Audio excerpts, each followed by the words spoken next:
Welcome back to the channel. We're diving into a critical and rapidly escalating situation that has the United States on the precipice of a new military conflict. Tonight, we're examining the intensifying U.S. threats against Venezuela, a pressure campaign that analysts warn is bringing the two nations closer to war amid mounting legal fears and stark political contradictions. The stage is set with an overwhelming show of force. An armada of U.S. warships, led by the mighty aircraft carrier USS Gerald R. Ford, is stationed in the Caribbean Sea off Venezuela's coast. The rhetoric from the White House has grown increasingly militant. Over the Thanksgiving holiday, President Trump warned that action to stop alleged drug trafficking on land would start very soon. He then made the unprecedented declaration that Venezuelan airspace should be considered closed in its entirety, a move Venezuela's foreign minister denounced as an illegal colonialist threat. Yet, with this drumbeat of war growing louder, the administration has provided the public with scant evidence-based or detailed legal rationale for potential military action. This silence is fueling speculation that the massive buildup could be an elaborate psychological operation, a high-stakes bluff designed to force Venezuelan President Nicolás Maduro from power, or trigger a coup without firing a shot. This theory of a pressure campaign gained credence this weekend when President Trump confirmed, for the first time, that he has recently spoken by phone with Maduro. When asked about the call, Trump said, "I wouldn't say it went well or badly. It was a phone call, but the path to conflict is fraught with legal and political peril."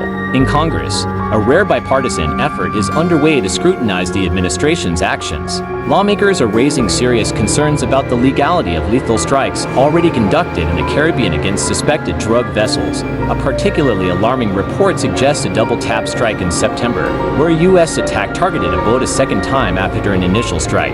Experts warn such an action could violate the laws of war by targeting combatants who are or decombat out of the fight due to injury. Democratic Senator Mark Kelly, a retired Navy captain, stated plainly, "If what has been reported is accurate, I have got serious concerns. Going after survivors in the water, that is clearly not lawful." This legal controversy is compounded by a stunning political contradiction that threatens to unravel the administration's entire stated rationale for confrontation. Just days before the election in Honduras, President Trump announced his intention to grant a full and complete pardon to former Honduran President Juan Orlando Hernández. This is not a minor figure. Hernández is currently serving a 45-year sentence in a U.S. federal prison. He was convicted of transforming his country into a narco-state, conspiring to import over 400 tons of cocaine into the United States, and accepting millions in bribes. For Senator Tim Kaine, the message is clear. President Trump is pardoning him, suggesting that President Trump cares nothing about narco-trafficking. Then what is this Venezuela thing really about? Analysts see the pardon, paired with Trump's endorsement of a candidate in the Honduran election, as part of a broader pattern.